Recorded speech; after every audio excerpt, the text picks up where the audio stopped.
Thank you, Jimmy. Thank you for being our guest. Jimi Tenor is guest of TJF edition 2022. Yeah. So, the UMO Jazz Orchestra is a big organism.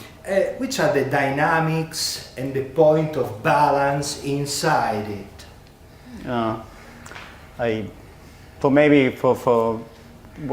When I was working on this album that we're going to perform today for the UMO, I was thinking about the people who are in the band. You know, okay, the drummer is that, that's the baritone player, because I know them, so I know the limitations. And you know, Finnish people are certain kind of like bears or something. Yeah. So you can't write for something that would be suitable for like a Latin big band. So I have to think about a little bit more, I don't know, heavy and blue. I will put some bluesy things there because I like to play like blues stuff myself. I'm not like a, like very fast guy.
Your several musical encounters was the one with Tony Allen. Yeah. No? Which kind of experience has been?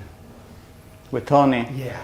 Oh, I'd love to play with Tony. It was great, and we also did many concerts with Uma and Tony, and because I said to Uma guys, well, I play with Tony, maybe we can invite him, and that was actually the first time he worked with a big band. Yeah. Ever. And then later on, because he was, I love this with the big horns, and I said, well, you have all the stuff from, the stuff like no accommodation in Lagos and things like that. I think would work, great with the big band. And I think later on he did in Paris, he did all his big stuff for big band as well. So. That I felt like, I was responsible for something good in the universe. And with Tony, it's always fantastic to play. When he starts playing, you feel good immediately. I don't know what it is, but it's just some easygoing groove, and it's just fantastic. It happens and it is good. But of course, in the beginning when we met, we met in the studio. We were supposed to start recording like straight away, and I had some demos, and he was like, who is this guy anyway? From his point of view, I'm a young kid from Scandinavia, and then I'm like, well, let's do this album. And then I knew he likes whiskey, I had brought like a nice whiskey, and that helped a little bit. And then we had some red wine and lunch and some jokes, and after that the ice was melted. Good spirit, high spirit. Yeah, I mean, we never had any arguments or anything.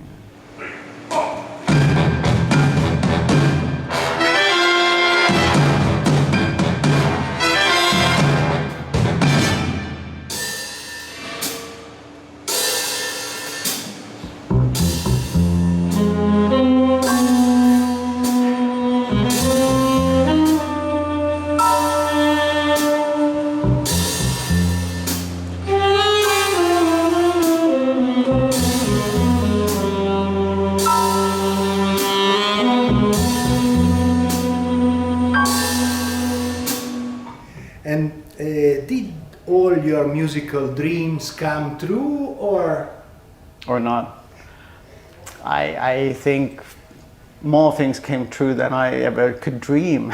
You know, like, because I think all my passage here has been sort of like semi-accidental, you know, like I didn't have so many plans and just like, let's see what happens. And I like accidents, so also when I make music or if something sounds good, even though I wasn't planning on it, I immediately drop my old plan and start follow the new plan. And with because I compose a lot with electronic equipment, you know, I use like simple hardware like loopers and sequencers. So with those machines, it's quite easy to have unexpected results. You don't know what's going to happen, and you press that, the whole thing is completely different. And then I try to somehow transpose that to big band or whatever, you know, the group I'm working with. So solution happiness comes by accident anyway. Maybe, yeah, yeah. Sometimes.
Curious about the Finnish musical scene. Do you follow it, or? I follow a little bit Finnish music scene, and yes, of course, there are some great things, but it's a very small country, and we have a handful of. I mostly follow only the underground people. There's one guy, he makes music with plastic bottles and sticks, and it's a really great show. He's like a show guy almost, but it's like this kind of meditative thing, but fantastic and things like that. But the mainstream music, Finland is really bad, but maybe it's everywhere. Some point of excellence, some point of experimentations, but all the rest, and so and so.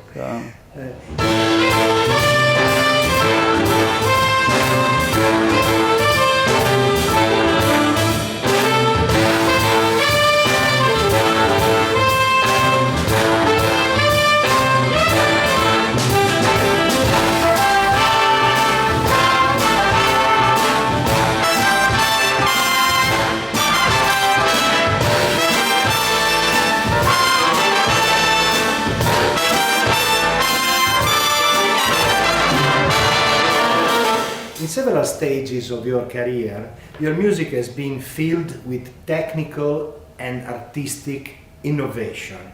What do you see innovation in music today? Well, I'm curious about the artificial intelligence music. Now I have heard some, and so far it has sounded like Beatles or something because they put some man-made algorithms there, or they fed it like many pop songs, and it's just. But I'm really looking forward to the artificial intelligence music that they come up by themselves, you know, that we don't give any information. Maybe my grandchildren will say, I hate that human music, don't play it anymore, I want only the artificial intelligence music. But of course maybe it's a sad moment for me, but I don't know.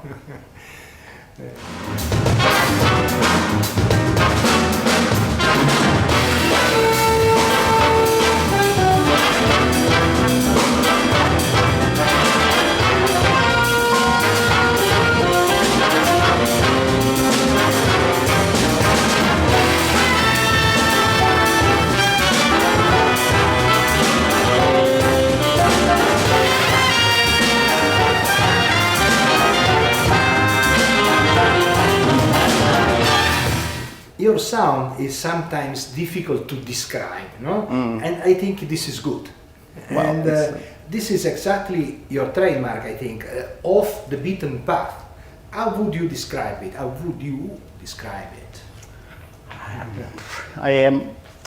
I think, yeah, I could never concentrate that well on anything. So, and when I was a little bit younger, I wanted to do everything, make silk screen, take photos, make movies, and I did some of that stuff, but it was too much, of course. I mean, but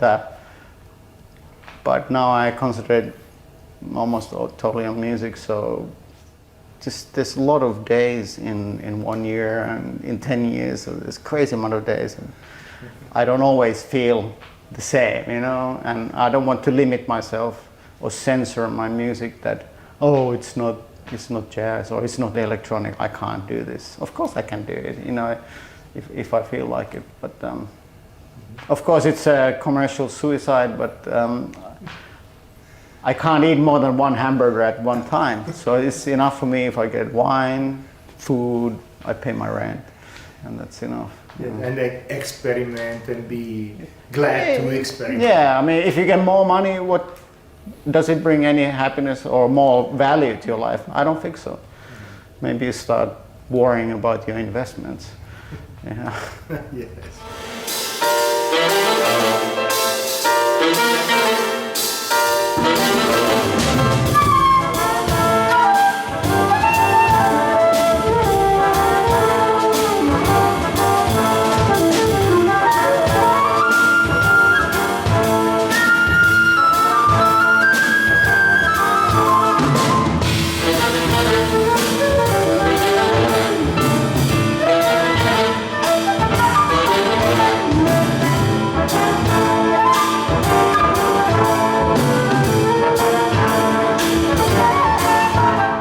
Your sound is peculiar. You have feet in the past but head in the future, let's say. Which will be your next steps, in your opinion? I've been making a lot of instruments on my own, and like this kind of primitive instruments, and I think I want to do more of that, and maybe combine it with my modular synthesizers, because that's fun stuff, and it's not too much pressure. I mean, to work with orchestras is always quite a lot of stress, and the electronic music is more just fun. But of course, it's great when you get results with the orchestra, because it's a massive sound, and then it's maybe, I think for the audience it's way better than to see some nerd on stage with the you don't even see, oh, is he moving something or not? I'm not sure. Maybe he's just pressing play. Even I never do that, but you know what I mean. Like with the orchestra, you can see like 100 different things at the same time. Somebody has bad shoes, and or some cool stuff. It's great. Yeah. And we'll see a lot of doors open, a lot of possibilities. We will see what will come out. Yeah. Thank you very much, Jimmy. Thanks a lot. Thank you.